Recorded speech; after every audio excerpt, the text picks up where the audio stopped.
Sincèrement. Moi, je dis la vérité. Tout ce qui arrive au Mali, c'est les Français. C'est les Français. Toutes les attaques sont perpétrées, montées par la France. Dans quel intérêt?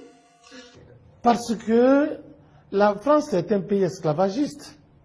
Ils n'ont jamais libéré les colonies. Ils les torturent d'une autre manière.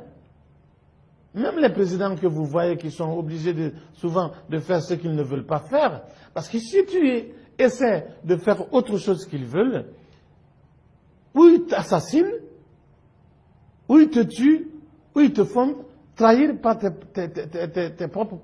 propres compatriotes. Donc, en sorte, les colonies françaises sont torturées. Sinon, vous voyez le Ghana? Regardez le Ghana.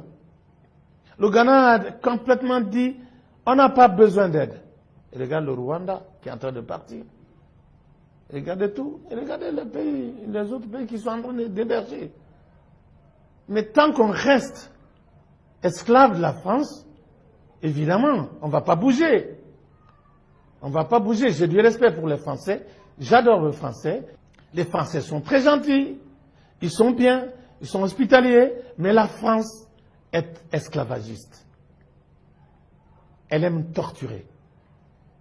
Et si les Français ne sont pas pour quelque chose en Afrique francophone, ça ne se passe pas. Vous n'avez pas espoir que ça change avec l'avènement et l'arrivée au pouvoir du jeune Emmanuel Macron, qui est né après les indépendances? Bon, mais il y a un proverbe qui dit que tu ne verras jamais un autre bébé à côté de l'hyène si ce n'est pas ses enfants. Et cela veut dire quoi, ça? Voilà, c'est un Français, c'est un Français. Il est président de la France. Il est comme les autres. Regarde comme il est parti insulter, humilier le président Kaboré au Burkina. Il l'a humilié. Un enfant comme ça. Il voit son fils. Et regarde comme il l'a humilié. Au vu, au connu de tout le monde. N'est-il pas la faute par là des présidents africains aussi qui se laissent trop faire, parfois? Je suis d'accord. Je suis d'accord. Parce que les présidents africains n'arrivent pas à croire à l'Afrique. Et ce que je reproche aux Africains aussi, en dehors de... Il faut que les Africains soient derrière leur président. Absolument. Il faut qu'on se mette derrière ces gens-là pour qu'ils se sentent soutenus. Parce que si tu laisses un seul président, le vent va l'amener.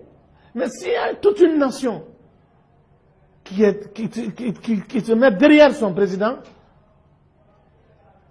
oui, ça va changer. Comme ça, les manipulateurs vont se fatiguer, ils vont cesser.